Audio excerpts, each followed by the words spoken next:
In celebration of Laban Pride, we stand with all the LGBTIQ+ in the Philippines. With unwavering solidarity and support, your courage and resilience in the face of adversity, inspire us all in Galang. We all, in our unique and beautiful identity, contribute to the rich tapestry of our society. And it is our collective duty to ensure that everyone, regardless of their gender, sexual orientation, gender identity, gender expression, feels valued, respected, and safe. We recognize the challenges and injustice we all face, and we continue to advocate and fight for equality, acceptance, and love.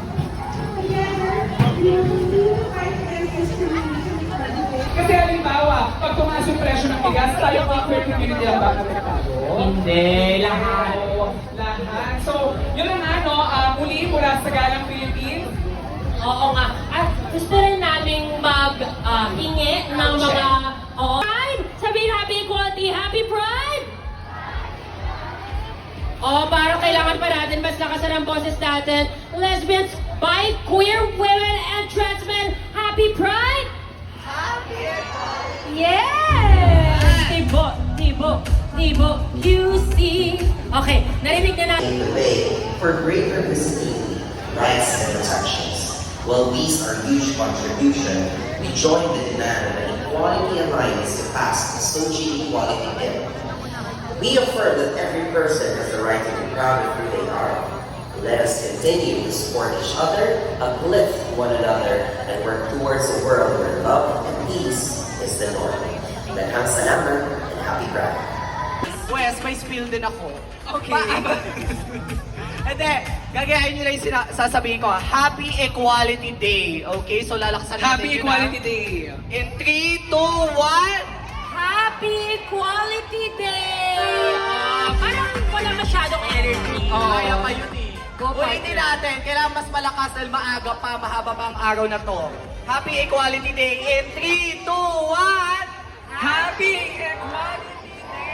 Nice nilang ipasa for next year at hindi na naman kasali sa listahan nila ang SOGI Equality Bill.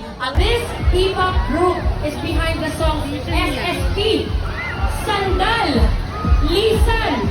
They're about to fire up the Pride stage. Tama ba? Nag-crush ko tong mga to, Matildahin ko. Ganun ba? Sige nga, labas mga Vixies! Okay, no? Kaya naman because here is the monsters of P-Pop Vision! Ready na sila? Yes, once again. Vision!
ko sa gitna ng rumaragas ang ulan na ito at baka naman biglang umaraw. Let's go!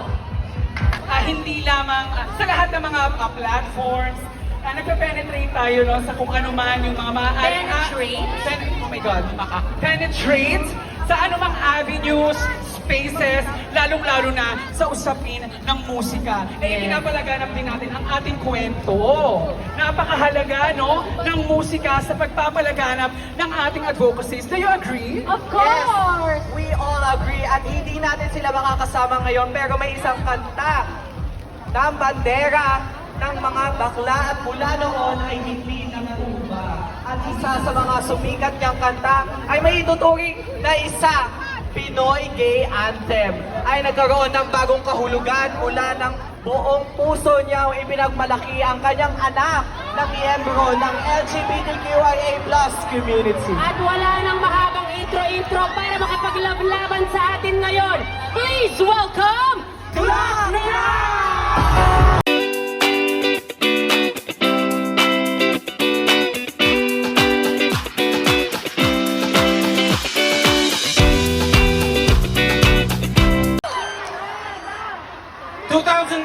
nag-graduate ako ng kursong nursing. Noong mga time na yon, nag-duty kami sa mga public hospitals at nakita ko kung gaano kahirap ang buhay ng marami sa mga kababayan natin. At dahil dyan, ako'y nakasulat ng isang awitin na malamang narinig na ninyo. Let's go! Mayaman o mahirap, naligo o hindi, mabaho o mabango, maitim o maputi, matangos o pango ang ilong, pangit o maganda, pangit o pogi, babae o lalaki, bakla o tomboy, pantay-pantay lang tayo sa laking pakialam